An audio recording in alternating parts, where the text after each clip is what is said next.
Another thing that Paul, going back to 2 Timothy chapter 2 now, Paul exhorts Timothy to do. And this duty of a servant we have as a church, a duty here. So think about this. This is the 2-2-2 rule. 2 Timothy chapter 2, verse 2. Learned this years ago. So important. I just come back from that little mission trip to the Fiji Islands. 3 months down there, sleeping on a little bed, guy's basement, with a hard-working missionary, Robert Martin. And you talk about drugs. He drugged me all over that island. We saw everything except beautiful beaches. We were in every little hut, fighting mosquitoes, drinking, eating all kinds of unusual things, and preaching the gospel every moment we had. When we got through, we were discussing this whole issue of, oh, we need more workers. And he said, this is it. The things that thou hast heard from me, from among many witnesses, the same commit to faithful men who will be able to teach others also. They call it the gospel chain. And the thing is that we pass it from one to another, from that person to that person. It's got to go to faithful men. I want you to notice that there. Not everybody can handle that. But it doesn't say it's going to perfect people, because there is nobody that's perfect. There isn't anyone now. There was one. And he died for us. And it's not that it's all these outstanding, capable people, because we've already discussed the fact that God is the enabler.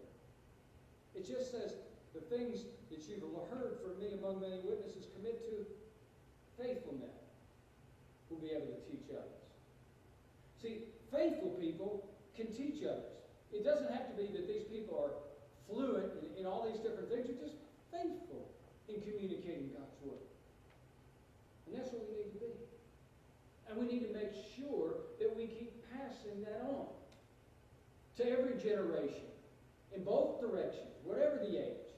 That we pass it on to our young people, to our kids, and everybody else. We are responsible in raising leaders. Not only that goes to the mission field, but that stays home and becomes strong elders, strong deacons, strong Bible school teachers, strong servants in God's kingdom in any way.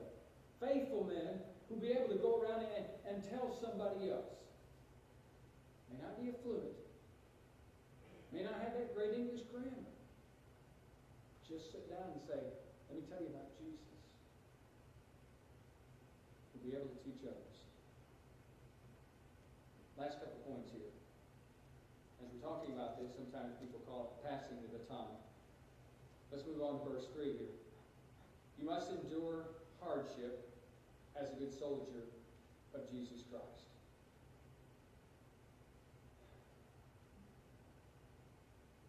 I can't imagine what it was like to have been a Christian in the first century. It was indeed a warfare. They were in threat of their lives.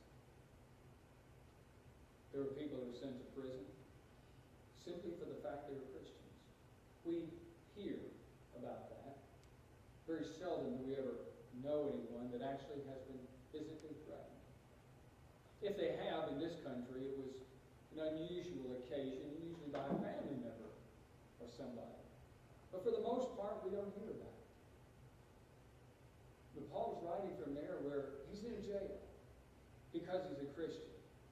He's writing to Timothy on the outside, reminding him that there's hardship that's going to be coming.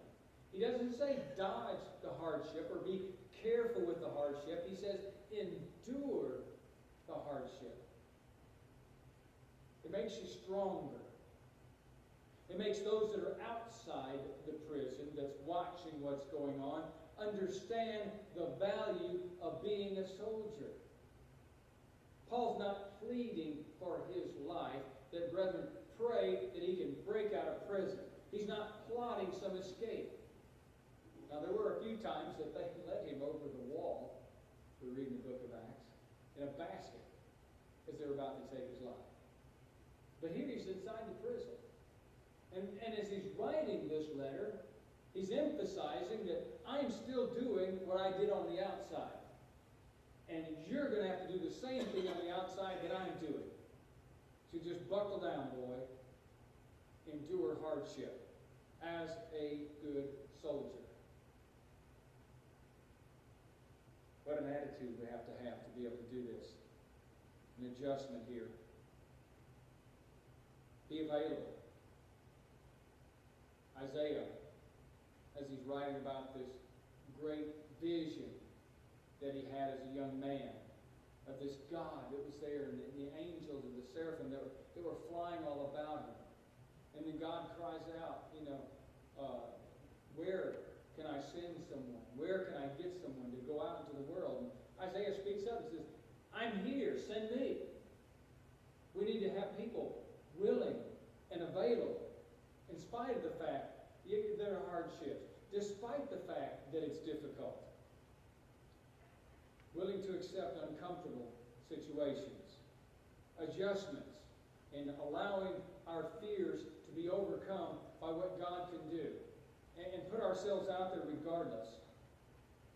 Such a contrast from what we see in the book of Numbers, chapter 10, when the spies were sent out.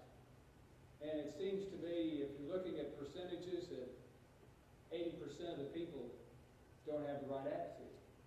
As we know that 10 spies were sent out, 12 spies, were sent out, and 10 came back, and they didn't want to go. They were scared. They wanted to think about what we could do differently. Why can't we stay home and do this? Only 2 wanted to go, as you're well aware of. An adjustment of hearts. That we conquer our fears for God. That we pursue great things on God's behalf. And those might be considered small in one way, but that they're in your challenge and they're beyond your scope, and it could be a great thing that you need to do. Paul writes to Timothy in the same letter here we're talking about in chapter 1. And he's talking about the pure conscience that he's serving God from in verse 3. How he greatly desires to see Timothy, verse 4.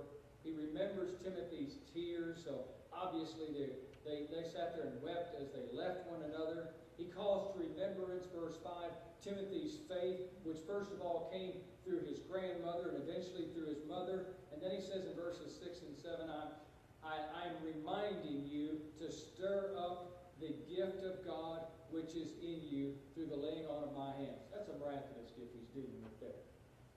We don't have that, but we do have gifts.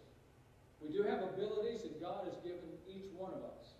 And I look out and I see, and it's been so evident being alongside almost every one of you in some setting, in some location where you've done things.